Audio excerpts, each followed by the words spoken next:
YouTube channel पे स्वागत है आपका और मैं जितेंद्र जोशी। यहाँ हम पिछली क्लास को कंटिन्यू करेंगे परिभाषाओं के साथ। परिभाषाएं,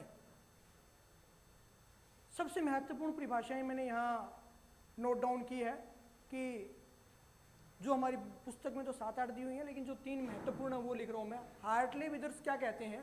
वे कहते हैं कि मुद्रा वह सामग्री है, उसने उसे सामग्री माना है क्योंकि वस्तु विनिमय में वस्तुएं क्या थी? एक सामग्री थी। तो मुद्रा वह सामग्री है जिसमें हम वस्तुओं का क्या करते हैं? क्रय विक्रय करते हैं। पहले हम ये क्रय विक्रय कर रहे थे वस्तुओं से, लेकिन अब हम ये क्रय विक्रय कर रहे हैं किससे? मुद्रा से। तो मुद्रा वह सामग्री है, वस्तु की जगह क्या आ गई अब? सामग्री, जिसमें हम वस्तुओं का क्रय विक्रय करते हैं। तो हार्टले विदर्स की अगर परिभाषा में याद रखनी है तो सामग्री और वस्तुओं का क्रय विक्रय। दूसरी परिभाषा आती है हमारी सीलिंगमैन की। सीलिंगमैन वे कहते हैं कि मुद्रा वह वस्तु है जिसमें सामान्य स्वीकृति प्राप्त हो। जिसे क्या प्राप्त हो? सामान्य स्वीकृति। यहां हमने क्या कहा था? सर्वग्राहिता कहा था। तो वहां क्या कह रहा है वो? सर्वग्राहिता या सामान्य स्वीकृति। तो अगर सामान्य स्वीकृति की परिभाषा की बात की जाए तो वो परिभाषा होगी सीलिंगमैन की। सीलिंगमैन कहते हैं कि मुद्रा वह वस्तु है जिसे सामान्य स्वीकृति प्राप्त हो।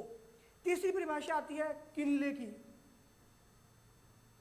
तो मुद्रा एक ऐसी वस्तु है, सभी ने यहाँ देखा हमने सामान्य रूप से कि मुद्रा को क्या माना है? वस्तु के रूप में माना है। मुद्रा एक ऐसी वस्तु है जिससे सामान्यतः विनिमय के माध्यम या मूल्य के मान के रूप में स्वीकार व प्रयोग किया जाता है। मुद्रा एक ऐसी वस्तु है जिसे सामान्य विनिमय के माध्यम, विनिमय के माध्यम पहले क्या था? वस्तुएं, चावल दी, गेहूं ले लिया, भैंस दी, गाय ले ली, तो अब क्या है? वो माध्यम मुद्रा। दूसरा, मूल्य के मान के रूप में आप मूल्य कितना? भैंस का मूल्य 1,30,000, 1,20,000, 1,10,000, 90,000। तो मूल्य का मान किसमें हुआ? मुद्रा के रूप में।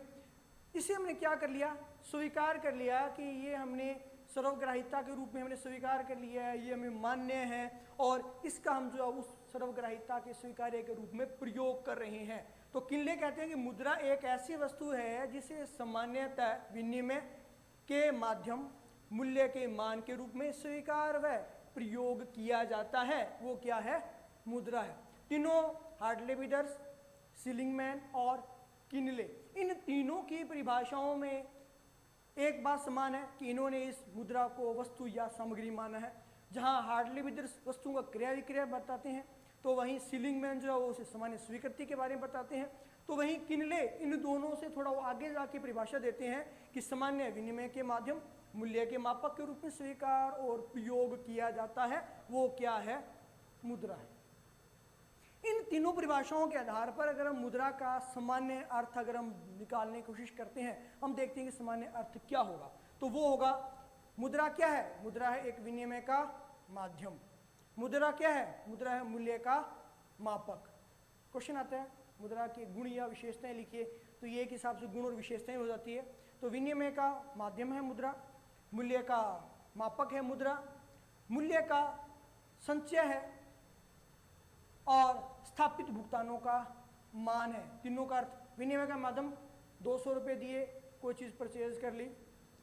मूल्य का मापक, आपने उस वस्तु के देख के बताया कि ये वस्तु तो जो है वो लगभग 5,000 की होगी। प्लाट देखते हो आप, जमीन देखते हो, बोलते हो ये कितने का होगा, तो उसका कोई मूल्य निर्धारित नहीं था। हमारा दिमाग जो है वो वर्तमान मूल्यों के आधार पर निर्धारित करता है कि इसका मूल्य का मापक ये होगा, या देख के बताते हैं कि ये वस्तु जो है वो शायद क्विंटल भर होगी, तो इसका मैं आपको जो है वो 1,000 रुपये या 2,000 रुपये जितने भी हैं उतने दे दूंगा। तो वो मूल्य का मापक। फिर मूल्य का संचय रखता है। मुद्रा जो है अपने एक मूल्य का संचय अपने के अंदर रखता है। 50 का नोट कितने का चलेगा? 50 में ही चलेगा। 100 का नोट कितने में चलेगा? 100 में चलेगा। 1,000 का नोट कितने में चलेगा? 1,000 में चलेगा। और 2,000 का नोट 2,000 में चलेगा। यानी कि उसमें एक मूल्य का संचय रहता है, उसमें एक मूल्य रहता है। फिर है स्थापित भुगतानों का मान। आप जो है किसी भी वस्तु को खरीदते हैं, मान लीजिए अभी पीछे धान मंडी में आप सभी ने अपने अपने गेहूं को रखा, गेहूं तुलाई होगी, उसके बाद में पैक होके चला भी गया, लेकिन उसका भुगतान, स्थापित भुगतान का जो मान है वो कितना, 1 लाख 2 लाख, क्या वो आपको अभी हो गया? नहीं होगा, वो चेक के द्वारा आपको होता है। और वो क्या होता है? 1 महीने, 15 दिन, 2 महीने, 90 दिन के बाद में होता है। तो मुद्रा जो है वो स्थापित भुगतानों के मान के रूप में भी रखा जाता है। अब अगर मैं एक लाइन में मुद्रा का अर्थ बोलूं तो मुद्रा वह है जो विनिमय के माध्यम, मूल्य के मापक, मूल्य के संचय और स्थापित भुगतानों के मान को रखने वाली क्या कहलाती है? मुद्रा कहलाती है। ये हमारे मुद्रा का अर्थ, मुद्रा का प्रादुर्भाव कैसे होता है, मुद्रा संबंधी महत्वपूर्ण परिभाषाएं क्या थी, केवल महत्वपूर्ण परिभाषाएं सभी नहीं है, और उसके बाद में मूल्य, मुद्रा का सामान्य अर्थ कितना रह जाता है, और उसके बाद में अब आती है मुद्रा की पूर्ति। मुद्रा की पूर्ति, मुद्रा की पूर्ति जो है वो 4 प्रकार की होती है। ये 4 प्रकार क्या है? पहला आता है M1, दूसरा आता है M2, तीसरा आता है M3 और चौथा आता है M4। 4 प्रकार की मुद्रा की पूर्ति रहती है। M1 क्या होता है? ये होता है C plus DD plus OD। अब ये C, DD और OD क्या बना है? तो C वो है जी जो आपके पास वर्तमान में करेंसी जमा है, यानी कि आपकी जेब में, आपके घर के तिजोरी में जो आपने ट्रंकें भर के रखी हुई है लाखों करोड़ों रुपए के रूप में, उन ट्रंकों में कितना धन है वो सभी जो है वो किस में आने वाला है? C के रूप में। DD जो वो है जो आपने अपनी बैंकों में जमाए रखी हुई है, चाहे आपने किसान विकास पत्र खरीदा हो, म्यूचुअल फंड्स खरीदे हो, किसी भी रूप में, वो सभी जो है वो DD बैंकों के रूप में आपका जो धन पड़ा है बैंकों में जमाओं के रूप में, वो DD है। अब बात आती है OD की। OD वो है जो रिजर्व बैंक के पास जमा पड़ा हुआ आपका धन है, आपका नहीं, बैंकों का धन रिजर्व बैंक के पास रहता है।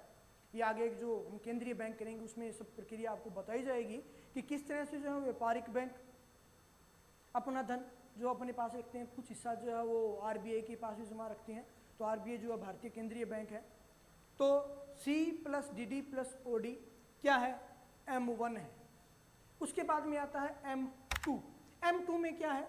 M1 यानी कि C plus DD plus OD, ये तीनों प्लस डाकघर और बचत बैंक की बचत जमाएं जो आपने अपने डाकघर में जमाएं करवाई थी, वो जो आपकी बैंकों में जमाएं थी, वो सारी की सारी आती है M2 में शामिल। तो M1 प्लस डाकघर और बचत बैंकों की बचत जमाएं शामिल होती है M2 में। तीसरा आता है M3। M3 में शामिल होता है M1 यानी कि C plus DD plus OD plus व्यावसायिक बैंकों की निवल जमाएं। व्यावसायिक बैंक कौन से हैं? ये इस अध्याय के बाद में आने वाला है। व्यावसायिक बैंक वे सभी बैंक हैं जिनमें हम लेन देन करते हैं, जैसे कि SBI, PNB, bank of Baroda, ये सारे ICICI बैंक, HDFC बैंक, ये सारे बैंक जो है वो व्यावसायिक बैंकों की श्रेणी में आते हैं। तो उन बैंकों के पास जितनी भी जमाएं पड़ी हैं कैश के रूप में, वो सारी की सारी जो है वो M3 में आ जाएगी। किसके साथ? C plus DD plus OD के साथ मिलाकर। चौथी जो है वो आती है M4। M4 में आता है M3। M3 में क्या क्या शामिल था? C plus DD plus OD plus व्यावसायिक बैंकों की निवल जमाएं, ये थी M3 में शामिल, प्लस डाकघर की कुल बचत जमाएं। ये तो एक डाकघर की बात है, हिंदुस्तान में हजारों लाखों डाकघर हैं और उन सभी डाकघरों का टोटल योग किसमें शामिल होगा? इसमें शामिल होगा। तो ये चारों जो हैं वो 2 नंबर। आप सभी को वीडियो कैसा लगा कमेंट सेक्शन में जाके जरूर लिखें। साथ ही वीडियो को लाइक और शेयर करना न भूलें और चैनल भी सब्सक्राइब करें।